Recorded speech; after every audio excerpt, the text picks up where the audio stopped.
Halo, perkenalkan saya Hani dari UC IBM batch keempat. Hari ini saya ingin mempresentasikan tentang AFL 1 ya teman-teman, untuk mata kuliah Entrepreneurship Essential. Nah, untuk kali ini sesi ketiga ini akan membahas tentang growth mindset dan efektuasi. Nah, untuk role model kali ini saya ingin memakai role model dari Dr. Insinyur Pak Ciputra.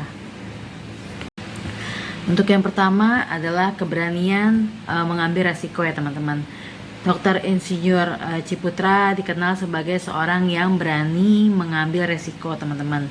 Ini menunjukkan bahwa ia percaya pada kemampuan untuk belajar dan berkembang dari setiap tantangan dan kegagalan yang dihadapinya teman-teman. Jadi ini karakteristik utama dari growth mindset. Nah, ini sama persis teman-teman apa yang saya alami setiap harinya di kantor, karena untuk sekarang ini saya bekerja sebagai manajer sales marketing di Ciputra, khususnya di Citra Garden City ya teman-teman, di Jakarta Barat. Nah, setiap harinya saya menghadapi beberapa banyak tantangan ya teman-teman, yang mengharuskan saya untuk bisa mengambil keputusan, yaitu juga beberapa resiko ya teman-teman, keputusan yang mengandung resiko. Nah, itu saya harus dihadapi beberapa kendala-kendala dan tantangan, sehingga saya diharuskan untuk mengambil beberapa banyak resiko di dalam pekerjaan saya. Jadi yang kedua adalah keberhasilan dalam berbagai bidang teman-teman. Untuk Pak Ciputra sendiri, ia berhasil mendirikan dan mengembangkan berbagai bisnis besar seperti Ciputra Group dan berbagai proyek real estate lainnya teman-teman. Kesuksesan di berbagai bidang menunjukkan bahwa ia terus-menerus belajar dan beradaptasi sesuai dengan prinsip growth mindset. Nah, itu juga berlaku dalam hidup saya ya teman-teman. Dengan berbangga hati saya. Nah, ini sangat berhubungan sekali dengan saya teman-teman, untuk keberhasilan dalam berbagai bidang. Jadi saya mau cerita sedikit ya teman-teman.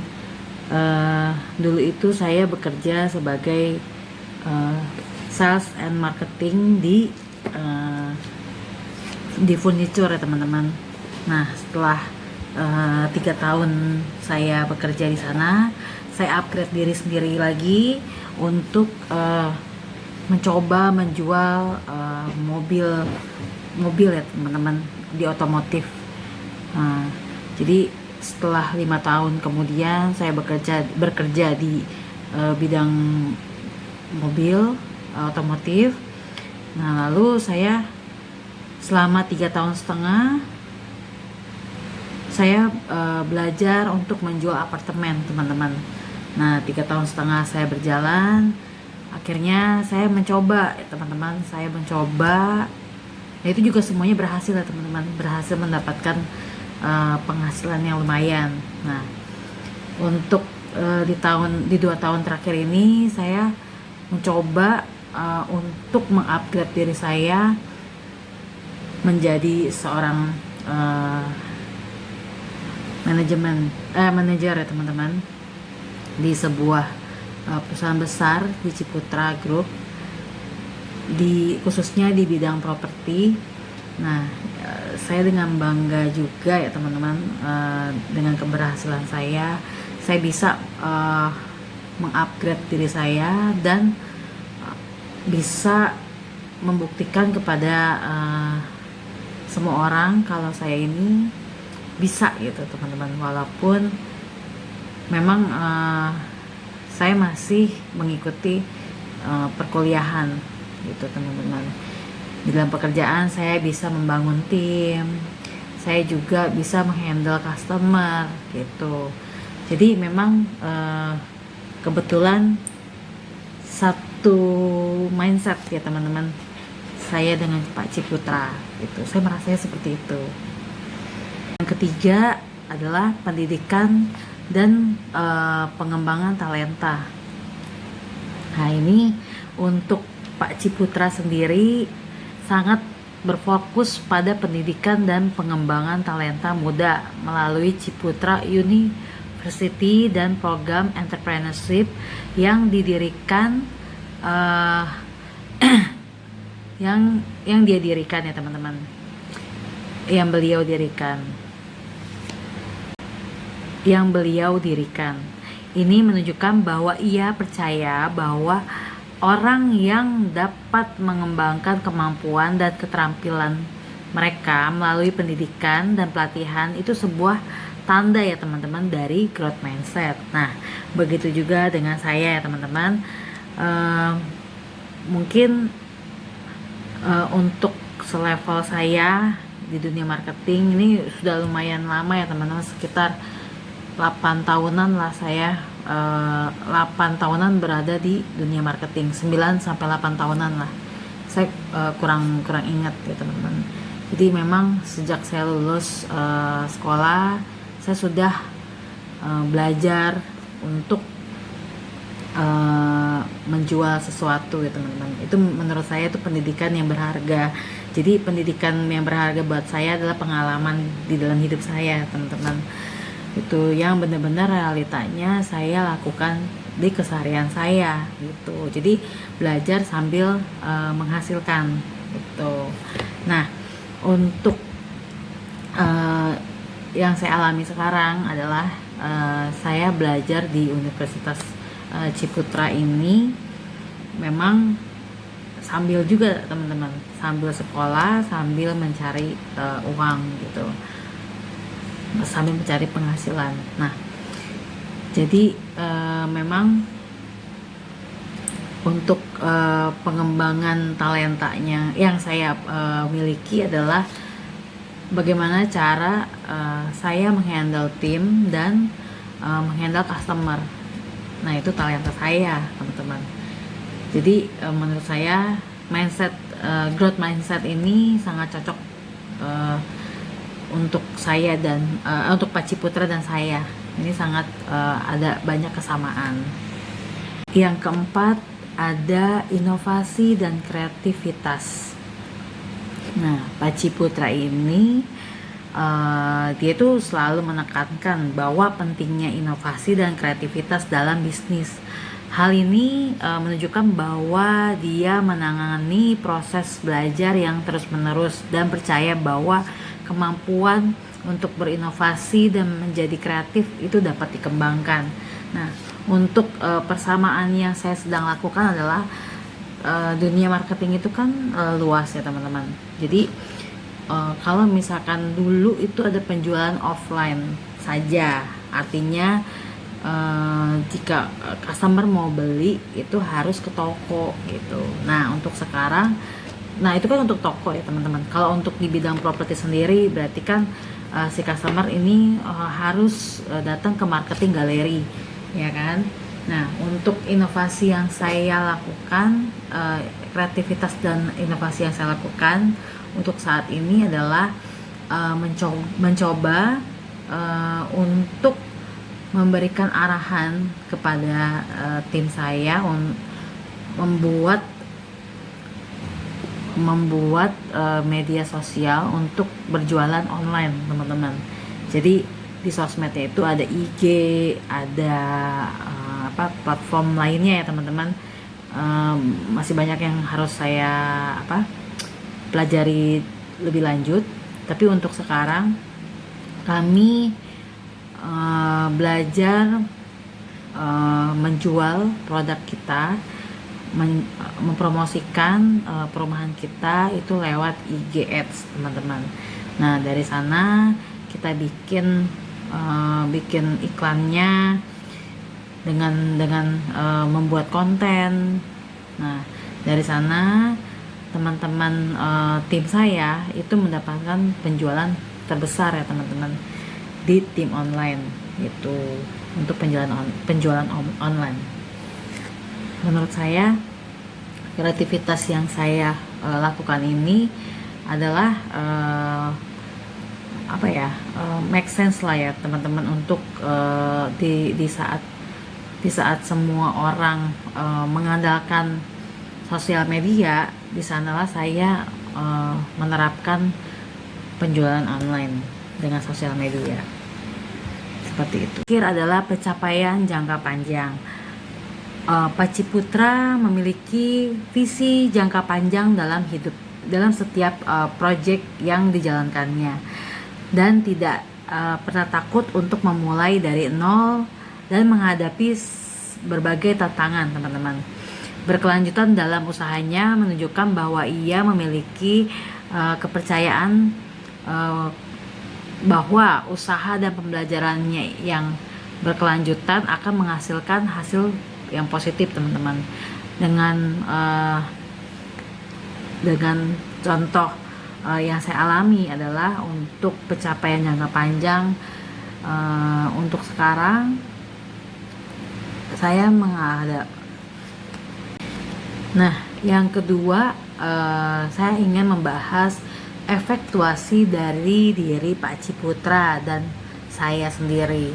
Yang pertama itu ada bird in hand principle, yaitu memanfaatkan apa yang dimiliki diri sendiri. Pak Ciputra itu sangat tahu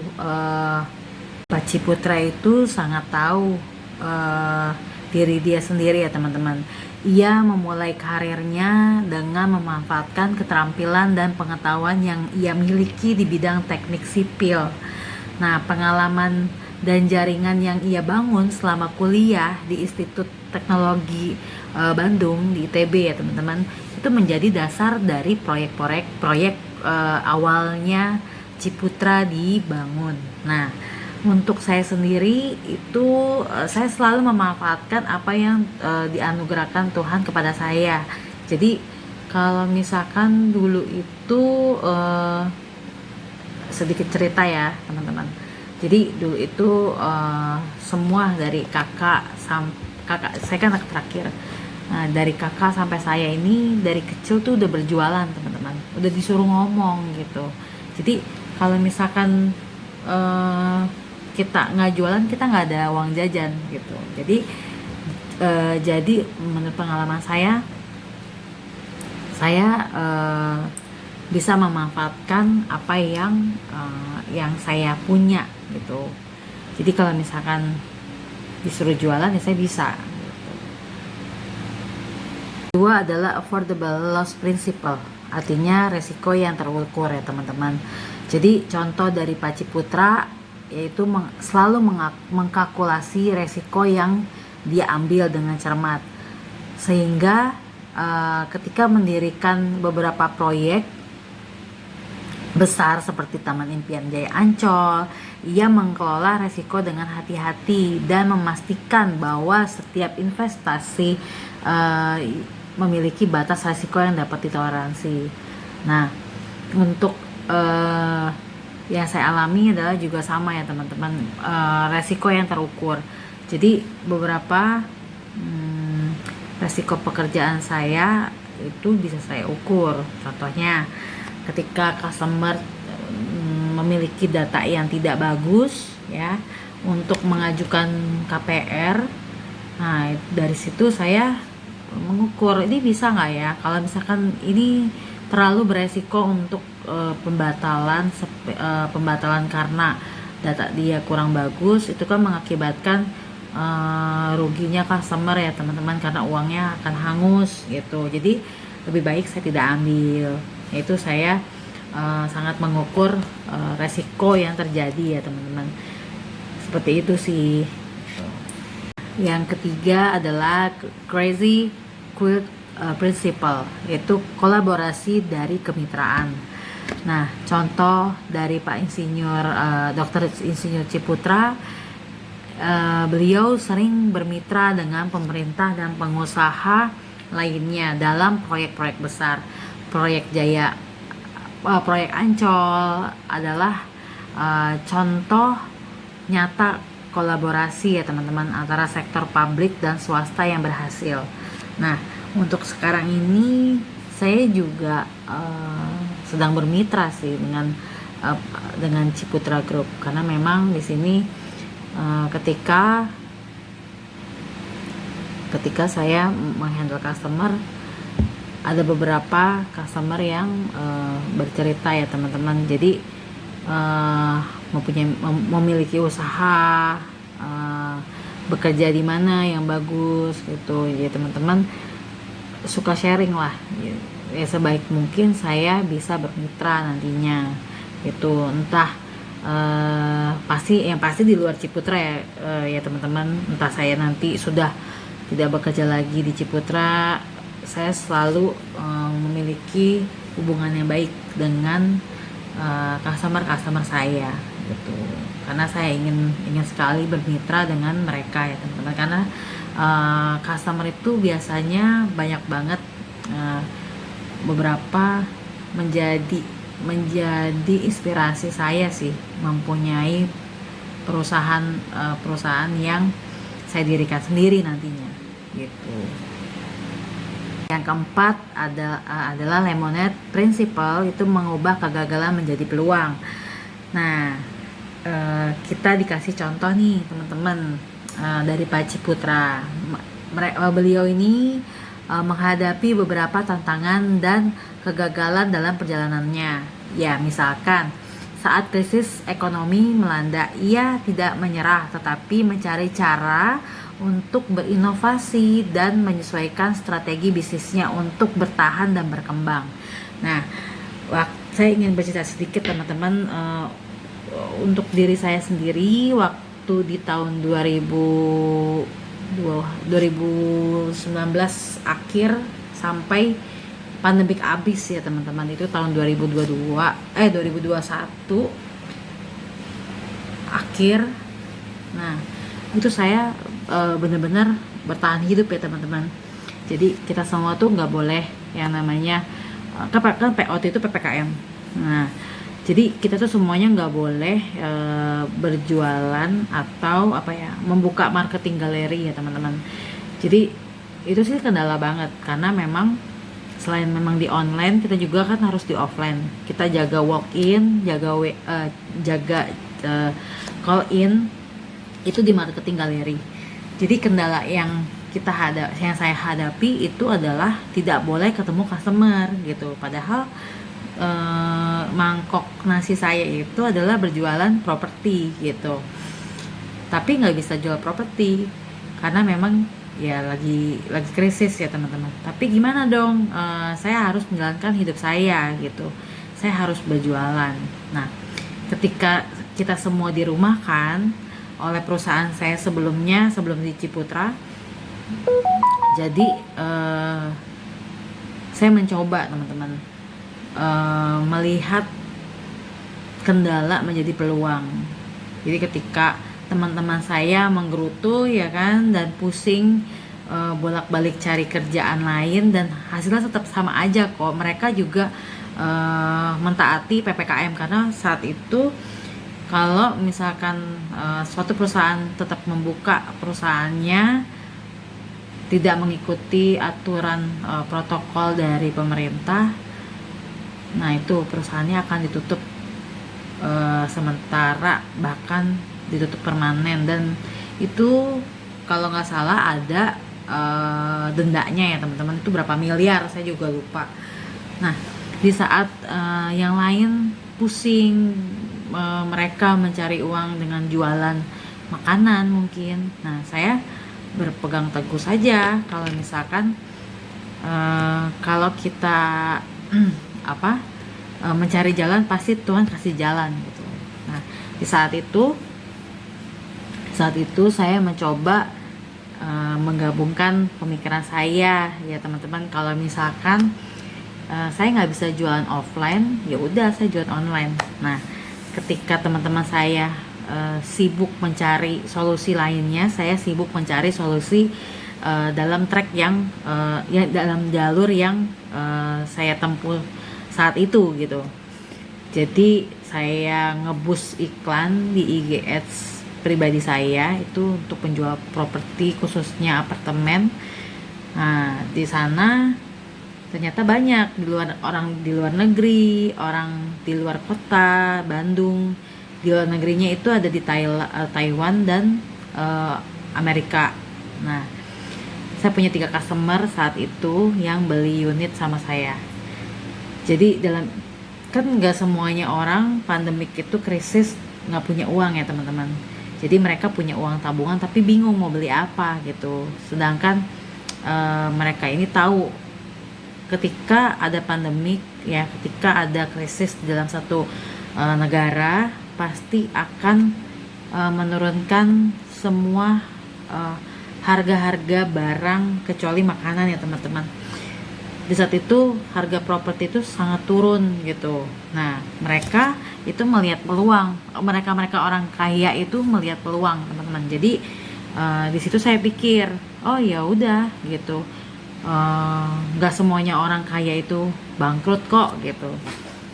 Pasti dia ada simpanan uang. Nah, saat itu saya tetap berjualan 1 bulan 3 unit ya. Malah yang dari Bandung itu repeat order. Yang kedua itu dari Taiwan. Nah, Taiwan ini orang Indonesia, semua orang Indonesia ya teman-teman, tapi dia bekerja di sana. Nah, mereka invest apartemen ke saya. Sampai saat ini saya masih menjaga hubungan baik kok sama mereka gitu. Jadi ya benar tadi, semua orang ngelihat ini tuh kendala, tapi kalau misalkan saya untuk mencari fokusnya mencari solusi, saya akan nemuin jalannya gitu. Saya akan menemukan peluang gitu teman-teman. Yang kelima adalah pilot in the plan principle, yaitu mengontrol masa depan melalui tindakan sendiri. Nah, Pak Ciputra ini selalu mengambil inisiatif ya teman-teman untuk mengendalikan nasib bisnisnya. Dia proaktif dan mencari peluang baru dan tidak bergantung pada kondisi eksternal semata. Nah, contoh ini terlihat dari keberanian dan keputusannya untuk memperluas semua usahanya di berbagai sektor, termasuk pendidikan melalui Universitas Ciputra. Plus beliau ini mempunyai teman-teman rumah sakit itu di Ciputra Hospital, dan banyak banget sih sebenarnya usaha-usaha dari Pak Ciputra ini. Nah, kalau untuk diri saya sendiri kaitannya apa nih sama role model saya, Pak Ciputra? Nah, ini saya bisa mengontrol masa depan saya sendiri. Jadi ketika teman-teman saya mengeset target penjualan, mereka kan fokus nih mengeset penjualan pribadi. Saya sibuk untuk mengeset penjualan tim saya gitu. Jadi satu demi satu anak-anak saya kontrol untuk target mereka sendiri. Jadi tim saya kan sekarang ada beberapa ya teman-teman, ada 10. Jadi 10-10-nya nih saya treat dengan hal yang sama. Supaya apa? Supaya target mereka tercapai, target saya pun sudah pasti tercapai gitu. Jadi saya bisa mengontrol masa depan saya gitu dengan tindakan saya sendiri, dengan cara ya saya memberikan arahan kepada tim saya untuk bisa berjuang dengan mudah gitu teman-teman. Kadang untuk tim-tim lainnya mereka hanya fokus pada hasil dan hasil gitu, mereka lupa kalau ada prosesnya.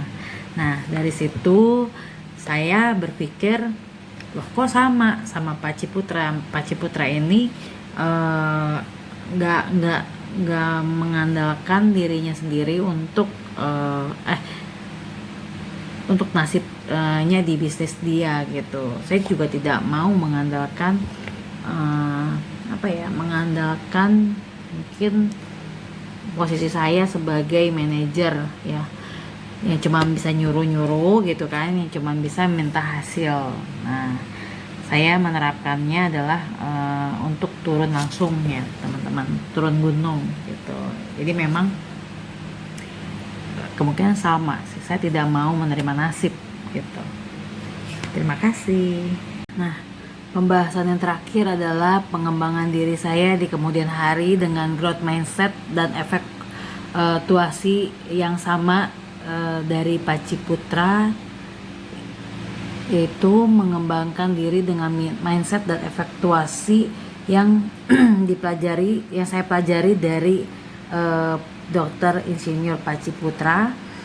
Itu memerlukan pemahaman yang mendalam tentang prinsip-prinsip kewirausahaan dan penerapannya ya teman-teman, untuk dalam kehidupan sehari-hari. Ya, berikut untuk langkah-langkah yang dapat diambil untuk mengembangkan diri saya berdasarkan prinsip-prinsip tersebut ya teman-teman. Itu pertama, mindset kewirausahaan. Jadi proaktif sebagai dasar utama ya teman-teman. Seperti Pak Ciputra selalu mencari peluang baru dan mengambil inisiatif dalam berbagai aspek kehidupan. Saya akan terus mencari kesempatan untuk belajar dan berkembang teman-teman, baik melalui pendidikan formal maupun pengalaman praktis. Nah, setelah itu saya akan mengembangkan diri di inovasi dan kreativitas ya teman-teman. Itu mendorong diri untuk berpikir di luar kotak ya teman-teman, dan mencari cara baru untuk memecahkan suatu masalah. Melibatkan diri dalam proyek-proyek kreatif dan inovatif akan membantu mengasah keterampilan saya nantinya. Yang kedua itu efektuasinya teman-teman, untuk perkembangan diri saya sendiri.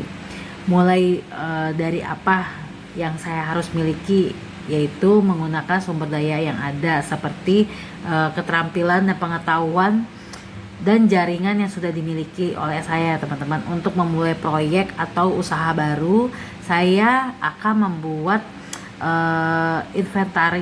inventarisasi aset yang saya miliki dan mencari cara untuk memanfaatkannya secara maksimal teman-teman. Nah, berikutnya dengan kesimpulan di akhir ini ya teman-teman, dengan mengintegrasikan prinsip-prinsip ini ke dalam kehidupan saya sehari-hari, saya dapat terus mengembangkan diri